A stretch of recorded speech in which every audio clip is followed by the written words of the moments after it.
BlackRock fucking hates Bitcoin. Why?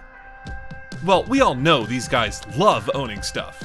But you know what they love more? Controlling the systems that enable them to own that stuff. And if that gets taken away, all you're left with is a group of angry men with more money than the GDP of most countries. And trust me, they're coming to take back the system. But worst of all, the retail investors' money. Your money. The worst part is that they've been planning this comeback for the last decade in plain sight, all while everyone was blindly watching it happen. The first part of this attack of Bitcoin was set in motion by BlackRock CEO Larry Fink, who has been doing everything in his power to undermine cryptocurrency, starting with calling it an index of money laundering. Don't your clients want crypto exposure? No, I don't believe any client has sought out crypto exposure. Really? Yes. Influencing U.S. government officials to write anti-Bitcoin legislation. And I've said this loudly even in front of the Trump administration in 2016. Working closely with the World Economic Forum. Let's be clear. I believe there's a greater need for governments to be working with private sector. And when all their attempts to control the market failed, they simply decided to take over the system from the inside and start their own Bitcoin ETF. We believe the next step going forward will be the tokenization of financial assets. The crazy thing is that nothing BlackRock is doing is secret. It's all as clear as daylight. It just took someone like Whitney Webb to connect the dots. From conflating the use of Bitcoin with criminal action, to turning the natural world into a $125 trillion economy. This is the story of how BlackRock is taking back its power at your expense. The story of BlackRock and Whitney Webb's concerns about their involvement with Bitcoin is a complex one. To truly understand it, we have to go back to 2008, when the global financial crisis was at its peak. Bailing out Wall Street is the only way to save Main Street, so says the president. The house of cards was much bigger, started to stretch beyond just Wall Street. That's how the president defended one of the largest proposed financial rescue plans in U.S. history. When one card started to go, we were worried about the whole deck going down. It will cost hundreds of billions of taxpayer dollars. During this time, BlackRock CEO Larry Fink was attending secret meetings with top officials, like U.S. Treasury Secretary Henry Paulson, and using his connections in high places to save the banks and screw the average American. When the number of risky subprime mortgages skyrocketed, when housing prices fell and higher interest rates kicked in, homeowners couldn't keep up with their payments. Despite the public's outrage over the government's bailout of the banks, Fink was eventually hired to manage the bailout of over 1,000 financial institutions, including major players like Bank of America, Citigroup, JP Morgan Chase, and Wells Fargo. And while we likely won't ever know what happened behind doors in this shady deal, what we do know is that the banks were able to stay on top, and the average American was left high and dry.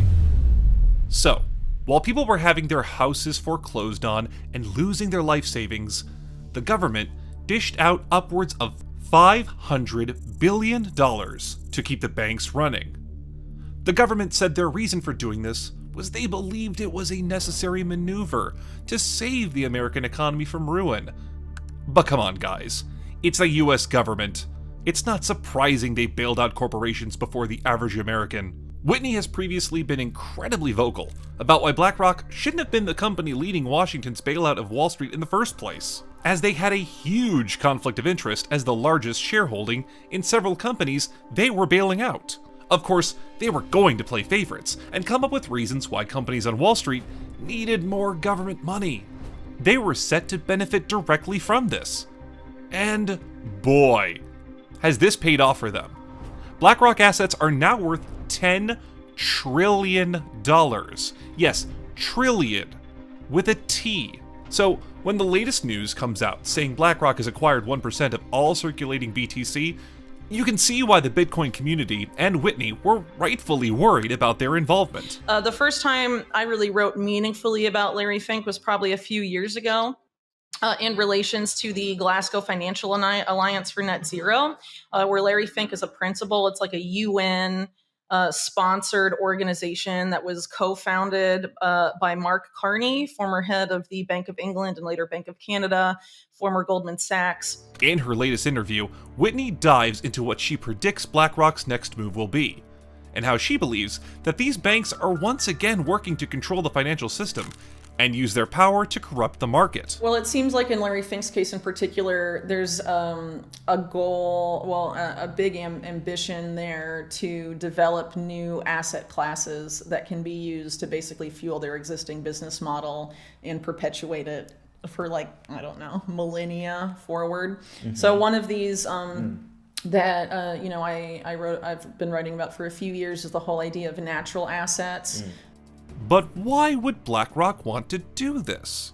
According to Whitney, it all comes down to power and control. By bringing cryptocurrencies under their control, BlackRock and other financial institutions would have even more power and influence over the financial market than they already do. They would be able to manipulate prices and steer the market in the direction they want, all while profiting handsomely from their investments. How nature's economy, it's like 6 times the amount of existing assets in the economy today.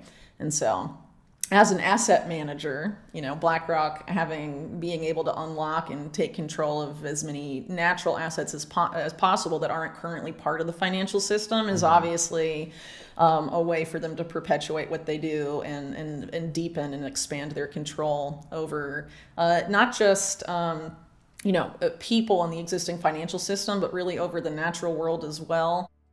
And that's not all. Here's how she believes these banks will control the assets. They're tokenizing carbon credits that are produced by another high integrity carbon credit standardization company. One of these, there's a couple different names for them. I think there's like 5 prominent ones, and then those are the ones, between the 2 of them, that's how they claim to verify all these reserves to avoid some of the scandals of carbon markets when they attempted to launch them in the past, of double counting, or the offsets weren't really real, or they were giving carbon credits for forests that they said were being saved from logging, but they were never in danger to begin with. And some of these controversies they're trying to get around with, claiming that, not unlike Fink does, the idea that like having it on blockchain magically is going to eliminate corruption. Right, eliminates corruption. Which is funny because I think the way that they're able to perpetuate their corruption that they've been able to get away with in these ostensibly highly regulated markets we already have, I think the way they're going to do it in this model is through these trusted third parties.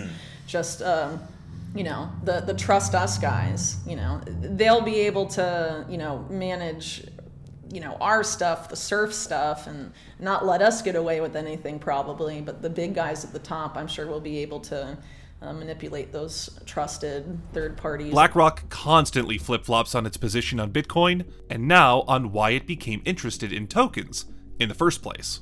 Initially, BlackRock claimed they wanted to do this to save the climate and supporting ESG, but has since ditched that tactic as most people saw straight through it. Just look at how Larry Fink has been behaving over the past 2-ish years.